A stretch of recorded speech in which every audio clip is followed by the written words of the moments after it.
Good afternoon, welcome to this week's AJ Live. I've dragged Lois on here. It was a game of rock, paper, scissors in the office of who would come on here, and Lois lost, unfortunately. I don't know why people don't want to come on here and sit with me and talk. It's just you. I can't think. It's having me on the camera, both by each other. What I want to do this week is Lois bought a new house. How long ago? In June, so... In June, that wasn't long ago. 3 3 months months ago. ago, and she's going through the challenges of developing it and doing it up, and I'm going to ask some questions about those challenges of doing a house up. I'm sure many homes we've saw the last 6, 9, 12 months are people that are going to be going through these challenges or are going through these challenges, so hopefully Lewis's experience will either prepare you or be able to help you in some sense. So take us through what was your house like when you bought it? Perfectly livable. It's an old Victorian semi. Where is it? Grange over Sand. Lovely. And I hope this helps myself first and foremost, because I'm struggling with certain things when it comes to trades. As everyone is, I'm sure. Yeah, but it needs everything doing to it. Every room needs work and needs updating, but we're doing it room by room. Luckily, the house is big enough to close off each room as we do it. So your strategy is room by room. Yeah. What room did you start with and why? Well, it wasn't intended this way, but we started on the sunroom, which is our favourite room. It's got dual aspect windows. View of the bay? A slight view of the bay. Slightly glimpse. A glimpse of the bay. Spoken like a true estate agent. But it's probably the biggest room. And so what was it like, and what have you done with it? What were the challenges that you didn't expect? So I think the main thing that I didn't expect was how difficult it would be to not only get work done, but the whole process to get a quote is really hard for either new windows, a fire to be installed, a wood burning fire, the other things, just plasterer. We've had that done now, but just by the skin of our teeth. Difficult to source. It's really difficult to source. And to hold them down to do something. They come out and quote. It's hard to get them to come out to quote. Then it's really hard to get them to give you a price because they're so busy. I do trust that everybody is really busy at the moment. And then... That's no excuse for not getting back to you. No, and we're chasing.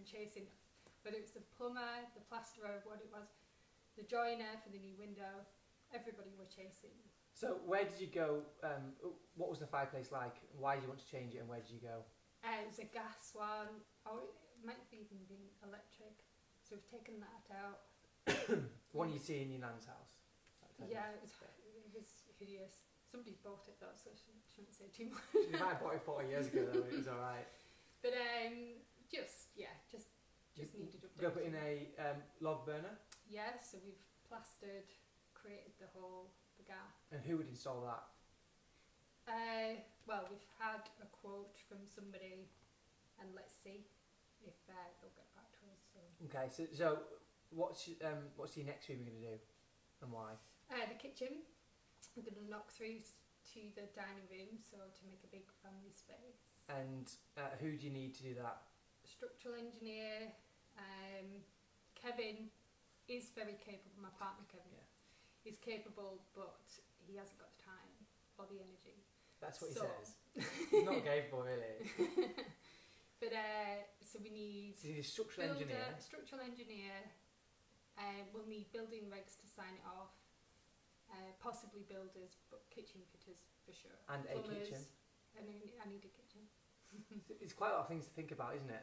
When you think about developing a house, you think, well, buy a kitchen, switch that. You don't think, I need a structural engineer, builder, someone to put in the fire, someone to plaster, someone to change windows, someone to put the carpet down, there's quite a lot of pieces, aren't there? We need scaffolding for the fire because the chimneys, it's a 4-storey house, so it's... 4-storey.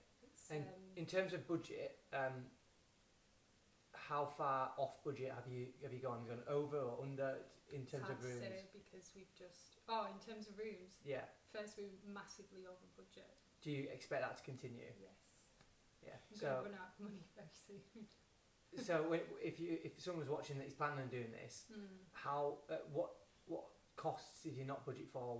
What expensive items or projects did you not quite budget for, or budget correctly for? We just underestimated what everything costs at the moment.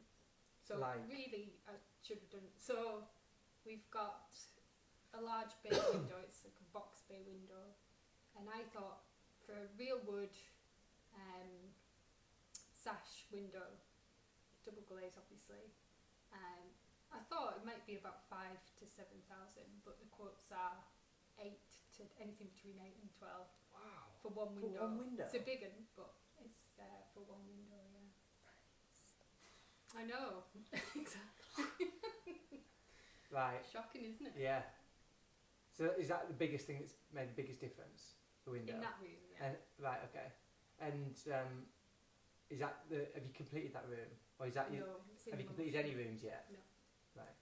So it's early days. It's early days. Right. So if you give someone 3 pieces of advice, 3 main tips from your experience so far, if they're buying a house, like Dunelm Croft was just sold, they'll need similar condition, what are the 3 tips you give them? I would do your research and find out what the going rate is for different things. So all the suppliers are saying that materials are costing a lot more. And Timber is, isn't it, I think? Yeah, each trader is saying, I would pay this for a piece of plasterboard last year, and now I pay, and it's quadrupled. All the materials have quadrupled. They're all taking longer to come in. I don't know, that might have righted itself a bit more recently, but I don't think it has definitely yet. do more research into how much it's likely to cost. Yep. I don't know. We're going to have to compromise massively on the rest of the house now because we've spent on this house, but that is going to be our kind of pride and joy, that room, and we're going to spend most of our time there. So I would say your second tip is do your most important room first, because once your budget has been chipped away at, you don't want to spend all your budget on a downstairs toilet, and then you get to the kitchen and you've not got anything left. So and last tip, I didn't tell I was going to do these 3 tips, by the way, so I threw under the bus a little bit. I think persevere. Positivity, as a guess, because I've never done it. Think positively, because has it been stressful? Yeah, it's quite stressful. I'm not too stressed right now, but I can imagine I will be. Yesterday. It took Kevin to go to the joiners today just to make sure they're coming to fit our big bay window in a couple of weeks' time, and he said, "Oh yeah, well, it's so manic, but we'll be there." So tip 3: perseverance, positivity, and go see these tradesmen at their office, and don't let them leave until they've agreed they're going to be there. Although some might not turn up. They might not, but I think definitely face-to-face contact. Yeah. You need to put yourself in the forefront of their and what I've heard some people do, and it obviously depends on your budget, depends on the type of house, is that they've got a group of builders from, say, Manchester, I've heard out West Coast, and they put them up in a hotel for a week, 2 weeks, 3 weeks, however long it takes, and it's still only half the price of what you'd pay locally. Obviously not good for local trade, but if local trade is as busy as they are at the moment, then it's an idea to think about, certainly.